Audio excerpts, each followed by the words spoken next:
Before we go to Hamza, Mo and Rak, what went wrong for City today, in your opinions, on today's game? What were the problems that Spurs sort of isolated and exposed? I think City just being found out defensively. I'm just going to start this track quick. I actually think the defenders are not good. John Stones is not a good defender. This is. I've been talking to some Man City fans.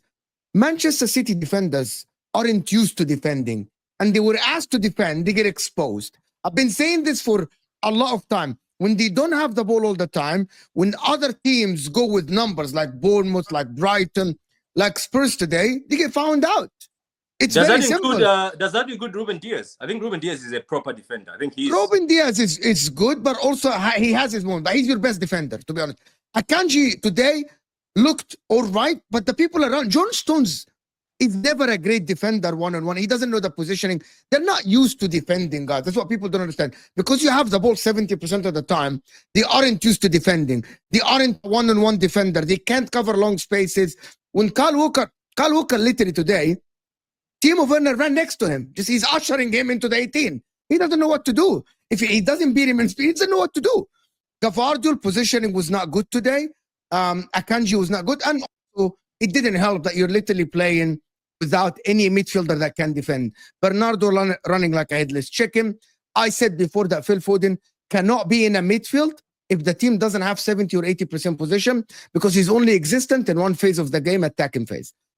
So every team now are going to go try to attack City. They're going to succeed. We have seen it many times. And if your forward is not converting his chance, you're going to lose the games. It happens in every game you lost this season. Against Sporting Lisbon, when you didn't convert, you lost. Because Sporting said, oh, we can attack these guys. Brighton the same, Bournemouth the same, Spurs the same. Next week, if Liverpool attack these guys, you might get really smashed. Because Liverpool aren't going to go and press you. So today, it's a very simple thing in football. It's not complicated. City defenders today, they're just not good. No DM, nobody to shield them. And they got exposed. It's just a simple thing. But it's one, Rack. I liken this period similar to the season where we lost, the season after we won the league, where we lost Van Dijk, and then we lost Matip, and then we lost Gomez. And essentially, City have lost Rodri, obviously huge. Kovacic, who is their next in line to obviously not take up that mantle completely, because it's almost impossible to replace Rodri. But he's probably the closest thing that they have to that. He's not going to be here for next month. And then you're really looking at players who are like makeshift DMs, central midfielders. You know, KDB, we don't know whether he's the same player that he has been recently, because he's at that age where one season he could be great and then the next season potentially fall off. We haven't seen him this season, so we don't know what his level is at. Of course, he's a legend, Premier League legend, incredible player he has been. Is he still that player? I think City are in a massive amount of trouble. And look, obviously, Terry, you said our Liverpool fans going to come out and say they're going to win the Premier League. I thought that City would win today, and I was going to say, I already said last week or before the international break, Liverpool are now favourites. And I expected City to win today, and I expected them to come to Anfield next week. And I said, if we beat them, we will win the league. And because I thought City, especially in the form that they've been recently, I see them as our main competitors or main. Wait, so have you changed your speech? Is it from if or when? When we beat them? No. So now, we okay. If we win tomorrow, we go 8 points clear of you. At that point, I'm going to say we win the league. Fair. Yeah, I think especially if you then go and beat them at Anfield a week later and go 11 points clear, not quite 50% of the way through the season, but getting close to it. To have again, if you started the season with an 11-point gap, you'd predict Liverpool to win the league from there. So and not just that, if you look at City's trajectory is not up. City's trajectory is down, right? Yeah. Our trajectory is pretty much straightforward up. So they have to turn that round, and they have to not just match our trajectory; they have to improve upon it and hope that we drop off. I don't think it's completely done. I don't think it's completely out of the question that Arsenal can potentially cash out. If City have a miracle, they beat us next week, and suddenly it turns around. It's not impossible, but it becomes very, very difficult because 9 points and 8 points, or 9 points and 11 points potentially if we beat them next week.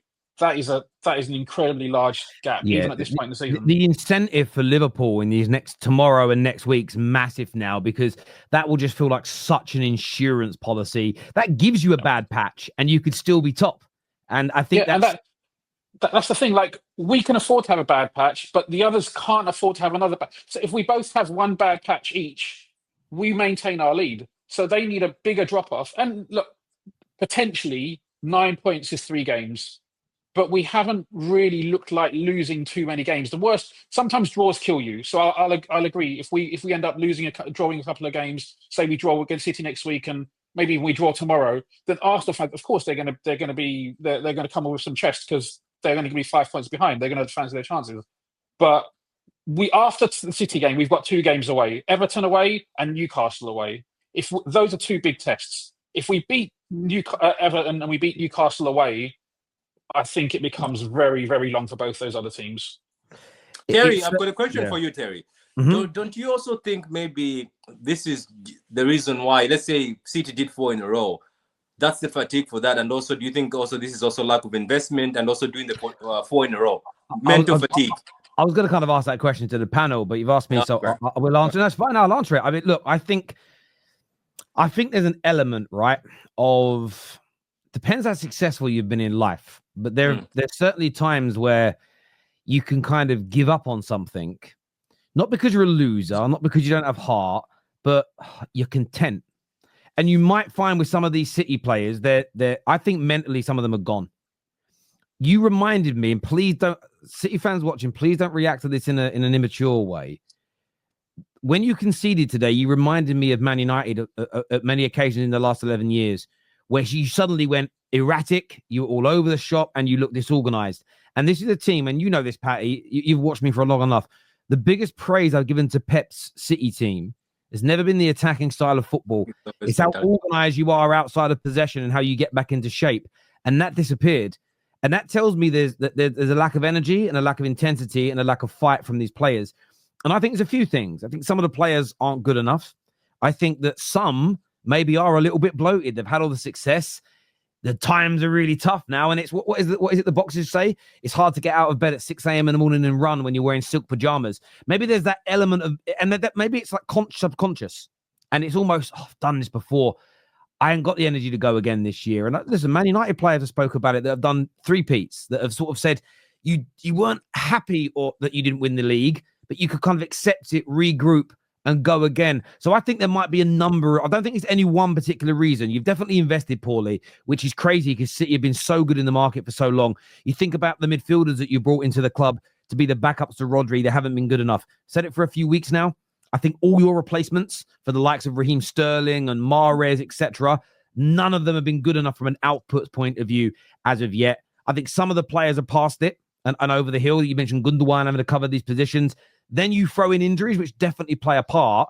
I think you put the whole thing together, and that's why you're struggling. I don't think it's just Rodri being out or Doku not scoring goals. I think it's a combination of those things. It's just almost like the perfect storm for the rivals at the minute, because all these things have sort of happened at the same time. And just that happens at times. I think that's what it is really. Do I think Pep's finished as a manager and he won't be able to find the new system? No, of course I don't think that. I don't even think half your players are finished. I just think there's a number of these things going on at once. And what you probably need in the summer and January is 4 or 5 really good players purchased. And even some of your stars that you guys love kind of moved on, new players. Yeah. An injection of new enthusiasm. You might even find some are just like, because Bernardo Silva's nearly left 2 or 3 times, like in terms of you might find some of them are just gone, oh, do you know what? I love it here, but maybe I should have moved. Maybe Gundogan's come back and gone, oh, do you know what? I left for a reason, you know? I'm just putting that he's just I think it's time. You know what somebody said? Somebody said let's quote the famous Jamie Carragher. If football leaves you, that's for walk. Yeah. Leave football